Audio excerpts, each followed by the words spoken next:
Een nieuw fenomeen op het Ranum College. Natuurkundedocent Jan van Riswijk ontwikkelde de podcastserie De geschiedenis van de natuurkunde. Het was bij een congres in Brugge. Daar vertelde iemand dat zij dat had ontwikkeld in coronatijd. En ze zag dat haar studenten vooral online waren. Dat was ook de bedoeling. Maar alleen maar de hele dag achter je computer zitten, dat is niet gezond. Dus ze had bedacht, ik maak een podcast om dan een paar kilometer te gaan lopen. Een les van 5 kilometer. En ik dacht, ja, het hoeft niet alleen in coronatijd, het kan nu ook nog. Het is zeer leuk, want dan is het een hele andere manier van lesgeven. Dus dan zijn leerlingen sneller, meer betrokken bij de stof. Ja, ik vind het ook best wel leuk zo. De hele dag zitten op een harde houten stoel is ook niet echt heel prettig.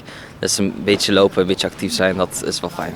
Is als je zelf aan het wandelen bent, als je bezig bent en dan luister je ook naar stof, dat je het dan veel sneller en makkelijker opslaat dan als je zit in de les.